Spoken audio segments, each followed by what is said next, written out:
We interrupt this broadcast to bring you a public service announcement. I know I said I'd be banging them out, the podcasts and that, and I haven't been.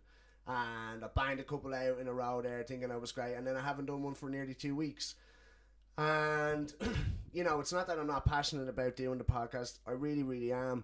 I just find it hard sometimes to find the time, in fact, to do it. Like, I have a full-time job, and I look after my kid to 3 nights a week, 2 days a week, and another night a week. And it's just fine. It's hard to find the time outside of that, you know what I mean? And sometimes all the brother wants to do outside of the aforementioned is fucking get baked and chill the fuck out. But I always endeavour to do my best, and for anyone of you beautiful 55 subscribers out there who watch the podcast, I'm not slacking off. I'm just trying my best, you know what I mean? And it's frustrating because points I want to talk about, drift away. I'm going to now edit a podcast I did over a week ago, or last week on Easter Sunday in the year of our Lord 2022. Anamo Danamai. So I hate the church. I hope they get fucked every day. But yeah, so I'm not. It's just a YouTube dump or an internet dump, a bit of light-hearted shit. So I'm gonna crack on and edit it now and tack this on the front, and I'll see you soon. All right. Take another photograph and document a life that's right. And ways consist of simple things. The days of black and white.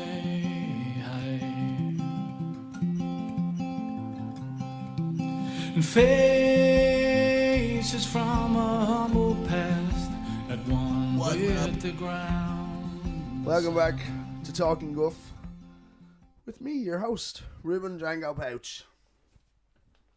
In the interest of full disclosure, I just smoked a big Cali wheat joint. I'm celebrating the resurrection of our Lord in style. It's Easter Sunday.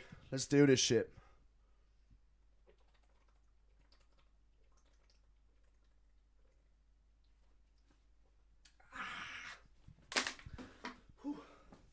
So, what are we doing? Yeah, this episode we're taking it easy. We're not taking ourselves too seriously today. It's just like the whole episode of pepper, little tidbits from my internet exploring over the last 2 weeks, except for the porn. So, first thing, your man, I mean, I'm not mad on UFC. I'm not a mad UFC fan, but I was interested to see, there's a lad called Hamza Chimaev. I'm pretty sure that's how you say his name. And he's an animal. He's just been he's only fought a few lads now, but he totally boxed the head off them. And he looks sort of like superstar, like unstoppable. He's like, I get everyone. And he was going to fight a lad called Gilbert Burns, and everyone was saying, this is the first real test for your man Hamza. So I was interested to see how that was going to play out, because he's obviously really confident, trains fucking 5 times a day. Mad motherfucker. And I didn't even know, it wasn't even one of the main events. I didn't even know what the other fights on the card were.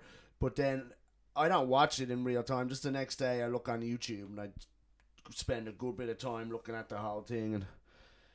And just your man Hamza Chimaev fought it was a tough go for him. He might even lost it, I don't know.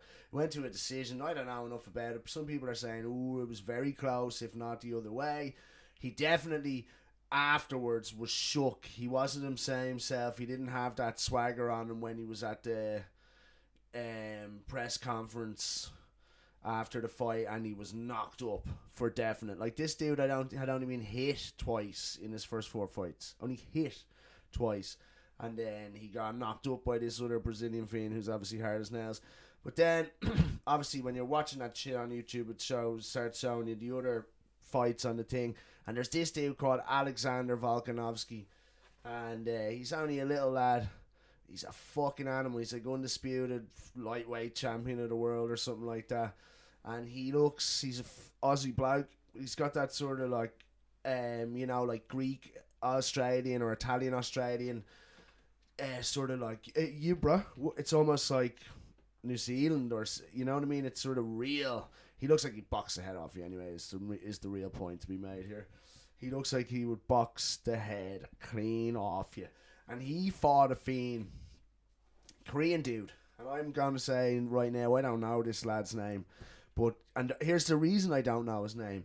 It's because, like, his nickname is the Korean Zombie. Like, Conor McGregor's nickname is the Notorious. Israel Adesanya's nickname is the Last Style Bender, and so on. And this lad's nickname is the Korean Zombie. And like when Israel Adesanya fights, they call him Israel Adesanya on the matchup thing where they show the stats and the photo and all. His name's Israel Adesanya. They just call this other dude the Korean Zombie. Like, they don't put his name. It's like Alexander Volkanovski, age, photo of him, age, height, etc. All the stats. The Korean Zombie. I just thought that was weird. And then when they only refer to him as the Korean Zombie, it's like they didn't even bother learning his name. They don't know his name. Like, there's other Asian fighters in the UFC, and they know those motherfuckers' names. But they just call this lad the Korean Zombie. Hashtag cancel UFC. I seen this other thing, and I'm gonna get it and show it to you. But it's basically Will Smith is being filmed by Jada Pinkett in his home, and here I'll just put it here. You know, Esther Perel is coming to the table. She's going to be at the red table. Would you say she has been instrumental in you and I redefining our relationship? I would say don't just start filming me without asking me. Oh my goodness. If you could film me. Esther, come help us again, please. I'm still dealing with foolishness. Because she don't just... Would you say that she helped us heal the hurts that we caused between one another? My social media presence is my bread and butter, okay? So you can't just use me for social media and not, don't just start rolling. I'm standing in my house. Don't just start rolling. Please watch us stare at the red table because she's helped us a lot. Can't you tell? Isn't that... What does that look like for everyone else? Like, what does that look like to you? It's just like, that looks like a really a dynamic that I wouldn't want to be in, not even for a second. Like, she's talking, what does she say at start? Would you say that Esther has been instrumental in us redefining our relationship? And then she also is very cleverly puts in, would you not say, so what does she say just there? She said, would you say Esther has helped us heal the past traumas we've done to each other, whatever? I can't remember the exact wording. And it's just like, well, aren't you the one running around sucking other lads' dicks? But I just thought the most interesting thing about that for me is just like the face of Will Smith. He doesn't look like, Will Smith. Bad boy, what you gonna do? He doesn't look like Mike Lowry there. He looks like he's sort of, his body language is almost like he's cowering a bit. Am I the only one picking up on that? His body language to me and his facial expression looks very, very uncomfortable. Extremely uncomfortable. And that's in his, like he's saying, in his house. And is he uncomfortable because of... I don't know, there are probably many reasons he could be uncomfortable. I wonder which one it is. But he makes some valid points himself, and I mean, it's not that big a deal or anything, but I just thought it was interesting. What does anyone else think? Put it in the comment section below. And then, when I was on that same YouTube fucking mad one that night, whatever it was, I seen this thing where it was on the shorts or something, and I'm just going to play it even for myself here, and it's Jimmy Fallon. I'll play it for you. I mean, you at one point played the piano laying upside down. You were laying on the ground playing it with your hands crossed. Spoiler alert. Oh, sorry. Yeah. Please. There's other ones. No. That was something Freddie did. Did you see that? Did you see his face? Like, if I was a guest on the show and he pulled that face, I'd just be like, I'm going. Fuck you, mate. There's other ones. No. That was something Freddie did. Bit of cotton mouth. I've said it before and I'll say it again. Jimmy Fallon is a little twat.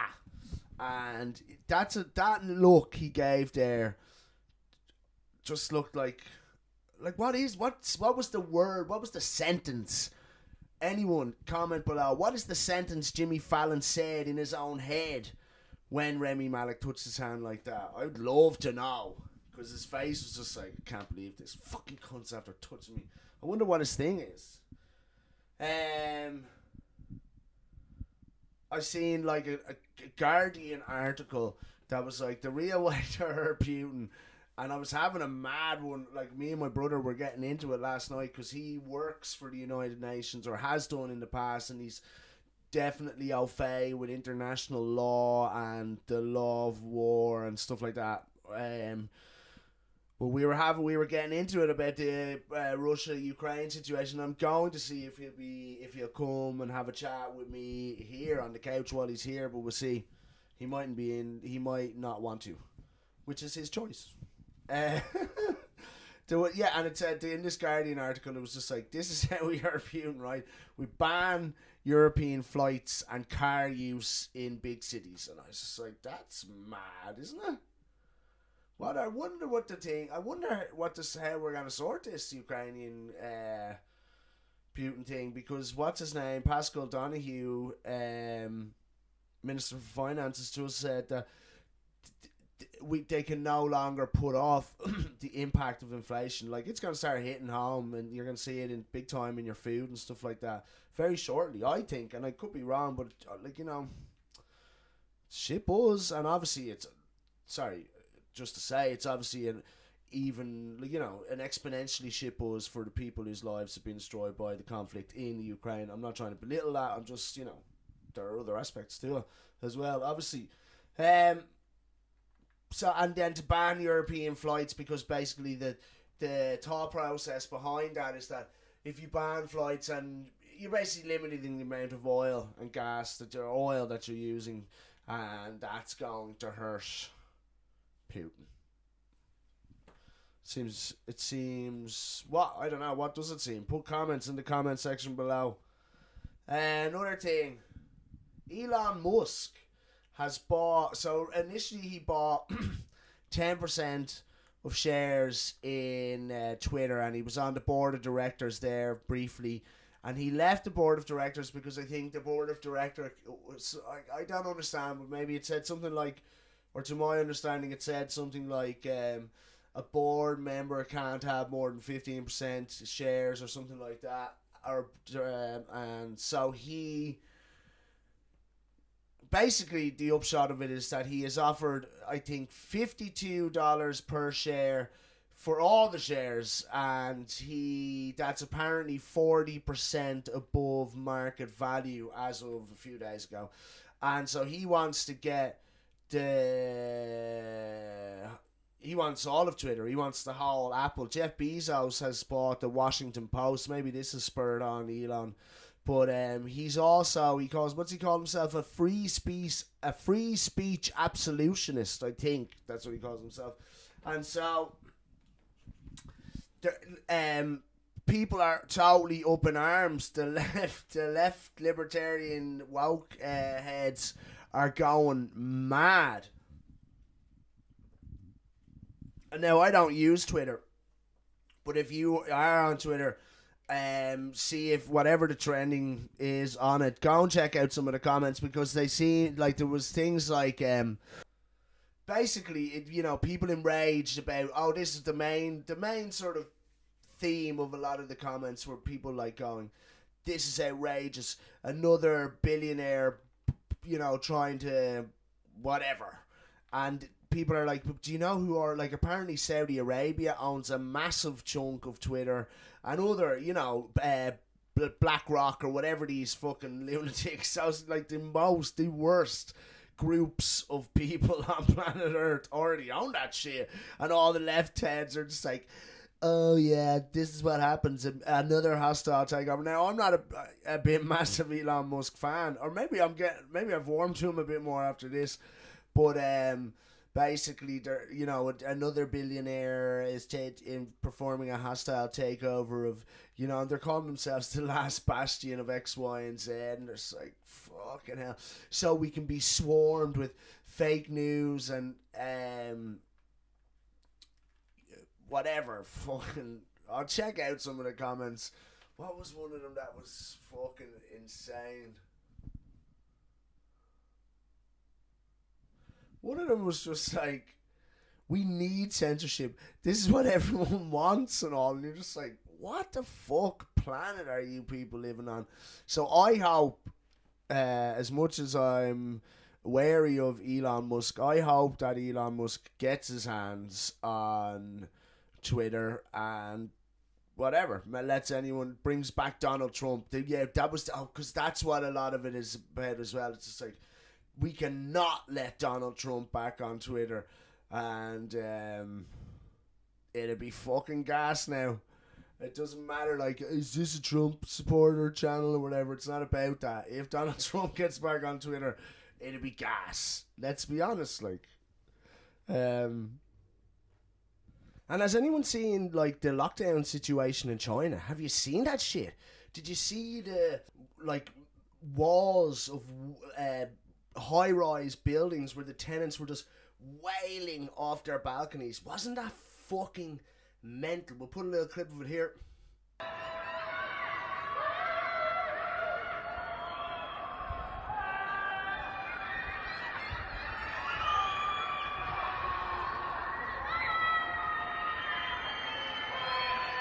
要命了！再这样弄下去，我那个真的要插进去了，操，麻烦了。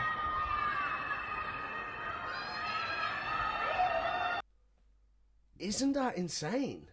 Like, and I suppose it's twofold. Like, it just, number one, that looks like some of the most hardcore authoritarian sort of mandates we've seen throughout this whole COVID pandemic. And I suppose it seems sort of like totally mental, because we're over here and we've no mandates now whatsoever, do we, for coronavirus? And we seem to be in a situation now where, again, even this latest wave is dissipating and the numbers in the hospitals are starting to decline again. But I tell you what was a funny or interesting thing to me there recently. I was like, because if everyone got vaccinated, right, 98% or 95% of the population, and then at Christmas time, like, fucking, it seemed like everyone got COVID. There was fucking thousands and thousands of cases. Everyone we knew had COVID.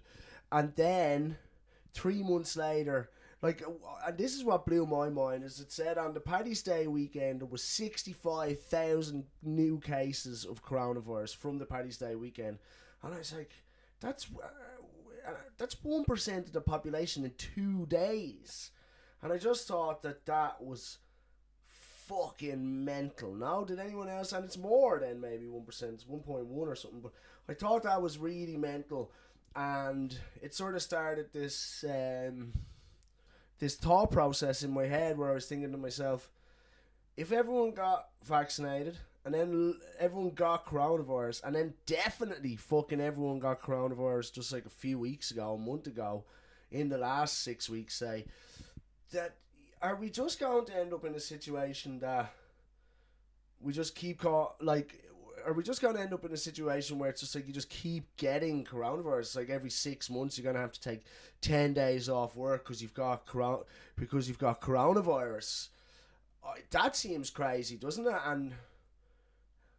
And then at what point will it be just like another sickness where we don't do that? I wonder, I suppose. I was thinking to myself. Someone said to me, because I was talking about this to someone, they said, well, pandemic lasts 5 years usually, you know, that's till it's like not a thing anymore. We're only, so sort of by that estimation, we're only halfway into it. But I did think the scenes of those people screaming from their balconies in China, in Beijing, I think, was fucking mental. And the idea of being locked in your apartment for 7, 8, 9, 10, 11, 12 days, I think now at this stage, or longer. And at what point, and then like the breakdown in the systems that are designed to provide provisions, etc.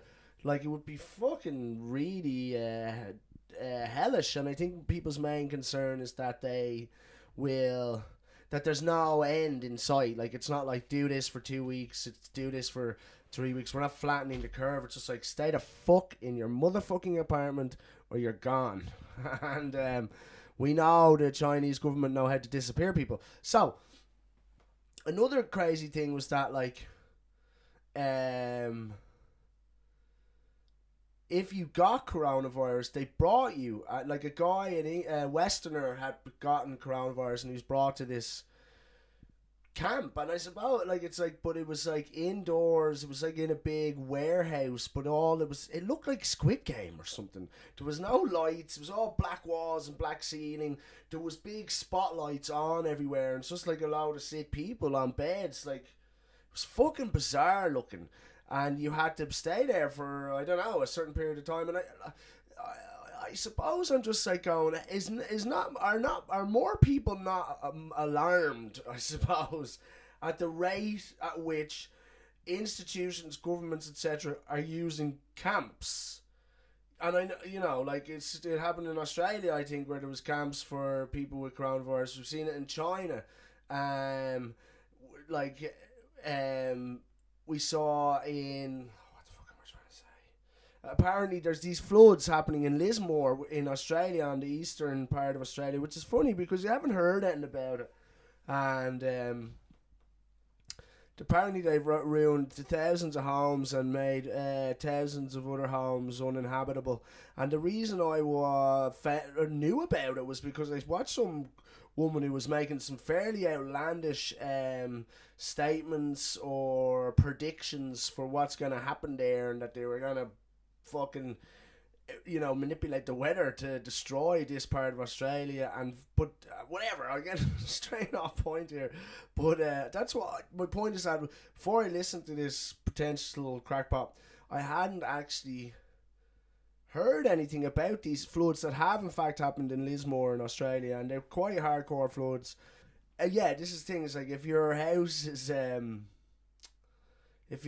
been destroyed, or the local authority deems it uninhabitable, you have to come stay in this camp. It's just like, what's the story with the camps, lads? We know they're bad, right? We do know that. We know taking people out of their houses and putting them in camps is bad, right? Anyway, the Chinese lockdown looks intense. I was lying in bed there, and I have a thing. Like, I have just decided that the only way I'm ever gonna not be living here, and I don't live in this shed, I lived in it when I had COVID, but it's like to win the lotto. I just need to win the lotto, have loads of money. Like, if I won the lotto,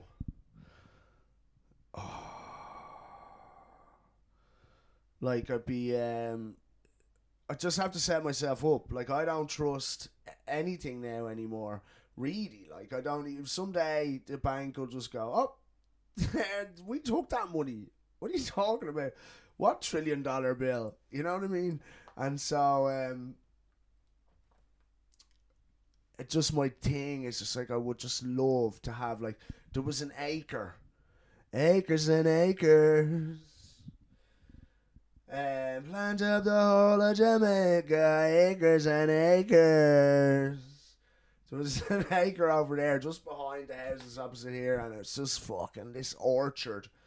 It's paradise, and it's for sale. I think it was for sale for 1.3 million, and my fantasy was just like, I'm gonna win a lot, I'm gonna fucking buy that. I'd live in a caravan on that site with a couple of outhouses, grand, a big fucking couple of big XL American bullies, and I'd be living the life, and I'd have a few polytunnels, solar power, all that shit. It's just like, go off grid. No, but just become like, if it goes to shit, I could maybe be alright here on my own. Got the chickens, got the veg, got the dogs, got the fucking ganja on the go. I've buried fucking gold and shit like that. And if someone bought that, some fucking asshole bought my fantasy home, and it's just gonna probably put a whole shitty little estate in there or something annoying, and it's beautiful. If you had a little, like, Swedish mezzanine fucking gaff there, you'd be loving life, man. You'd be loving it. Gone. Like all my dreams. So I'm lying in bed and I'm doing this fantasizing about winning the lotto, like, all the shit all that I've just explained to you. Yeah, I'll get set up, get the dogs, get the house, whatever. And then I'd be like, oh, I got, because another thing is like get a camper van. And I was thinking, where was I thinking I'd like to go? I was like, oh, go on holidays to that place, wherever it was, because I'm not one, like, I'm a bit of a homebird. And that came, I was like, well, I hate flying. I mean, I fucking hate flying. I hate it.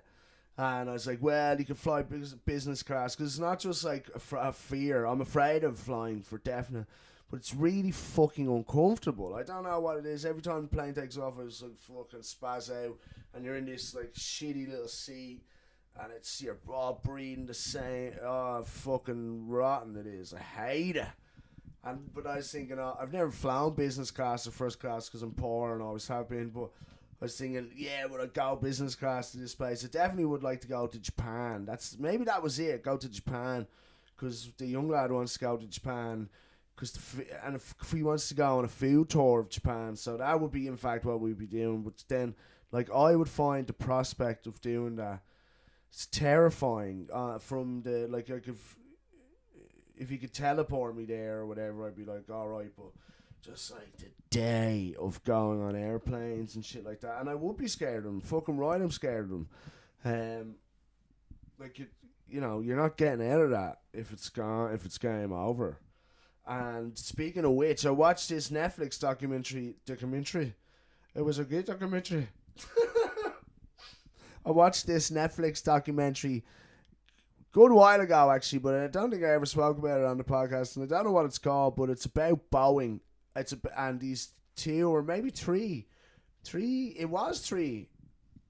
airplane crashes, and do you remember them? They weren't that long ago, and one was in Indonesia or Malaysia, I'm pretty sure, and one was in Canada, I think, and I don't know, I could be totally wrong as well, but have you seen that? Game over. That's for me is almost like game over, never getting on an airplane again. Honestly, it's just like, because the like real quick, it's just like, oh yeah, they just cut a corner basically and Boeing apparently was the fucking gold standard, looked after its staff, and then a big fucking conglomerate of douchebags bought it, and it became a numbers game, and people were pushed too hard and too far. And some new mechanism that they had installed on the newest thing that they had to get out because who's the other company? I can't remember. Oh, that's annoying now. Is it Eurojet? I don't know. There's another big company that they're in bang bang bang with, but sorry, I'm going on a tangent here, but basically they put a mechanism in, and it thought that it was correcting, basically. So when they're fucking trying to take off, it's correcting and dipping the nose down, and just dips one into a fucking mountain shit. Like, terrifying. The worst. The absolute motherfucking worst. And that idea that it's just like, it became a numbers game. It became about... not about, like, let's look after the staff and make the best fucking airplanes possible because this is serious shit. It was just like, let's make the most money we can out of this. We see it all the time. We talk about it all the time. People died in a motherfucking fireball because of that shit. You know? Once money is involved, them lads... then conglomerates of assholes who own these companies, they don't give a flying fuck. Crazy. Have you seen it? Put it in the comment section below. What do you think? Did I say it's like a microcosm for the world? No, I didn't. Because that's what that numbers game shit is like. It's like I said. Well, I did. We see it all over the place. When big money gets involved, it's just like... boo. So, I was having this conversation because a friend of mine, Schmidt, Mary McGarry, who watches this program, or it's not a program, it's a podcast. Is it even a podcast? Who watches this publication? Was saying, like, we were talking about many and varied topics, and one of the points he was making is that, like, and it was really interesting point, is that he was like, your talking, Ruben, like, that that it's worse than ever and it's this, that, and the other. It's like on some level, it's better than ever. And like, I understand what the point he's trying to make. Like, I would potentially romanticize the idea of having lived 200 years ago, but it's probably fucking really hard. And in loads of ways, like, I suppose, like, we live longer, we're more prosperous, there's less debt. I don't know. Like, what does anyone else think? Like, I do say all the time that we're blessed as well, and especially here in our little bubble.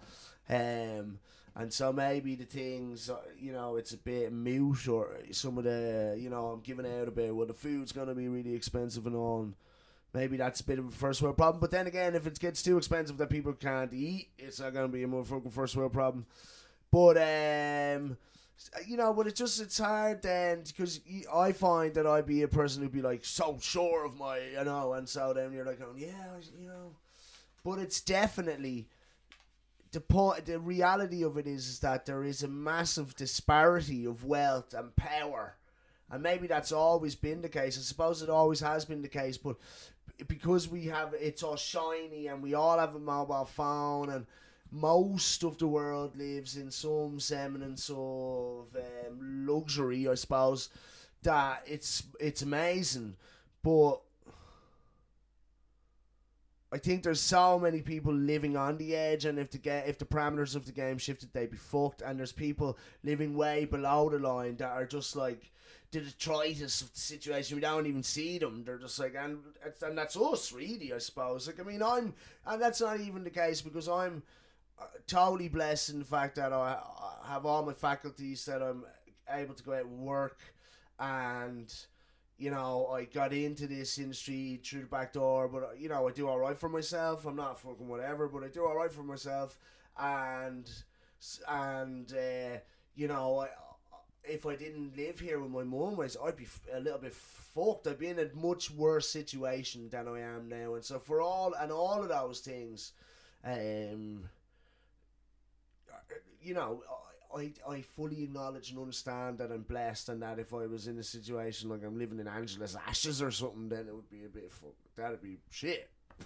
So, but at the same time, it's like there is still a massive disparity of wealth, and the cost of living is obviously now slowly rising, and those things are not irrelevant based on it's all relative to our now modern society.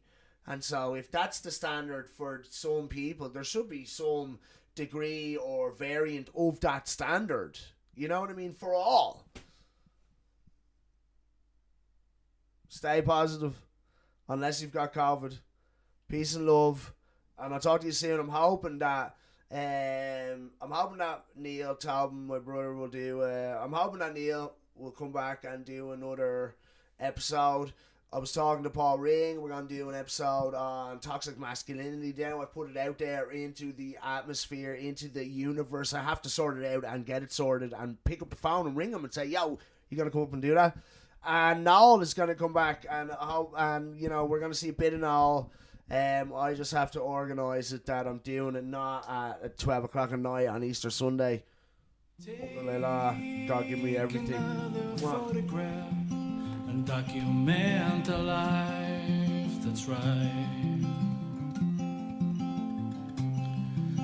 and ways consist of simple things, the days of black and white,